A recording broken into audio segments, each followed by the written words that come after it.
এটা হচ্ছে সুস্কোর একটি 28 পোর্টের ম্যানেজেবল সুইচ এবং পিউই।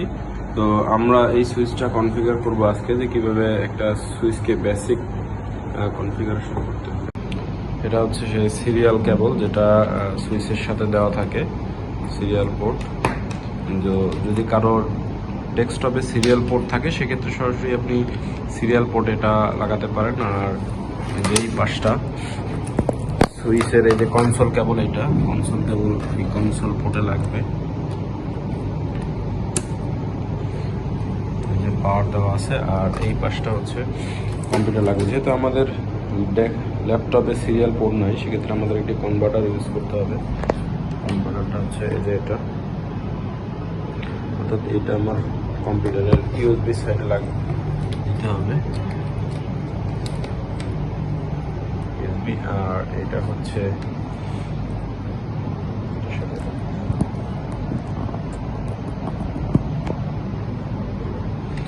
এখন আমরা দেখব যে আমাদের কম্পিউটারে কোন পোর্টে এটা পেয়েছে এবং সে অনুযায়ী আমরা কনফিগার করব।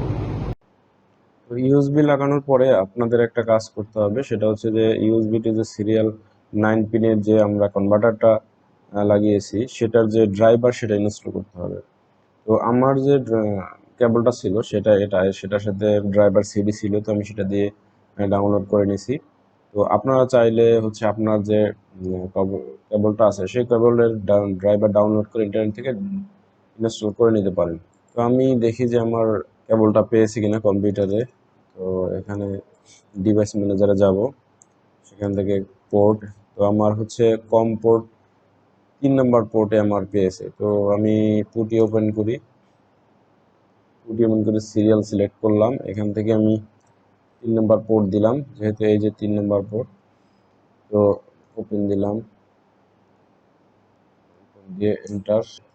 বাই ডিফল্ট হচ্ছে আমাদের সিসকোর ইউজার নেম থাকে সিসকো এবং পাসওয়ার্ড সিসকো থাকে। তো আমার হচ্ছে আমি নতুন পাসওয়ার্ড আমাকে চাচ্ছে, তো আমি নতুন ইউজার নেম পাসওয়ার্ড দিয়ে দেবো।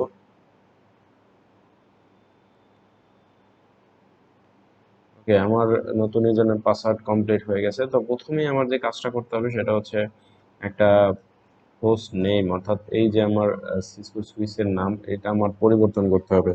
তো আমি এই নামটা পরিবর্তন করে অন্য একটা দিব। তো আমি যাব হচ্ছে নেম, আমি এখানে একটা জিনিস নোটিশেবল, সেটা হচ্ছে যে আমি কিন্তু কোনো কনফিগারেশন মোডে যাইনি। দ্যাট মিনস আমি এখন আছি গ্লোবাল মোডে। তো কনফিগারেশন মোডে যেতে হলে আমার যে কমান্ডটা দিতে হবে CONF কনফিগ মোডে গেলাম। এখন আমি যদি হোস্ট নেম দেই, ওকে, এখন আমার দেখেন যে হোস্ট নেমটা হচ্ছে আমার এই যে নামে হয়ে গেছে, অর্থাৎ সুইচের যে নাম আমি দিতে চাই সেই নাম আমি এখান থেকে দিতে পারতেছি। তো আমরা এখন যদি একটা জিনিস দেখি, সেটা হচ্ছে আমরা এখানে দেখি আমাদের রানিং কি কনফিগারেশন করা আছে। সো রানিং CON দেখি আমি যদি ট্যাব বাটন ক্লিক করি, তাহলে আমার এই সেন্টেন্সটা ফুলফিল হয়ে গেলে, মানে পুরো হয়ে যাবে, রিলিভেন্ট হয় তাহলে কমপ্লিট হয়ে যাবে। তো আমি এন্টার দিলাম, এন্টার দিয়ে আমি যদি এখানে স্পেস দিই তাহলে আর নিচে আসবে। তো এখানে একটা রানিং কনফিগারেশন দেখাচ্ছে যে হোস্ট নেম কি, তারপর ইউজার নেম কি আছে, পাসওয়ার্ড অবশ্যই এনক্রিপ্টেড দেখাচ্ছে, এবং এখানে CLI ভার্সন কত, এসএসডি কিছু বেসিক ইনফরমেশন দেখাচ্ছে। তো আমরা আরও দেখতে চাই যে এটার IP অ্যাড্রেস বা এইগুলার ইনফরমেশনটাও আমরা দেখতে চাচ্ছি যে সেটার কি অবস্থা আছে। তো আমরা এটা একটু বড় করে নিলাম। তো এখন আমরা যদি দেখি যে SH মানে শো, আমি যদি ট্যাব দিই তাহলে SS মানে শো চলে আসে। শো ইন্ট মানে ইন্টারফেস, দিলাম ইন্টারফেস স্ট্যাটাস দেখি ইন্টারফেস স্ট্যাটাস কি আছে আমার। তো এটা দেওয়ার পরে আমার দেখাচ্ছে ইন্টারফেস স্ট্যাটাস। দেখেন আমার যেহেতু এটা আরো মোড দিলাম, তো এখানে দেখেন 28 পোর্টের যেহেতু আমার সুইচ 28 পোর্টের কি অবস্থা আছে, প্রত্যেকটাই হচ্ছে 1 Gbps করা আছে এবং ফুল ডুপ্লেক্স মোড কোনগুলো করা আছে, হাফ ডুপ্লেক্স মোড করা আছে, কোনটা স্পিড কত, তারপরে হচ্ছে লিঙ্ক স্টেট দেওয়া আছে, লিঙ্ক মোড দেওয়া আছে পুরো এখানে। আমার যে প্রত্যেক 28টা পোর্ট আছে, 28টা পোর্টের এখানে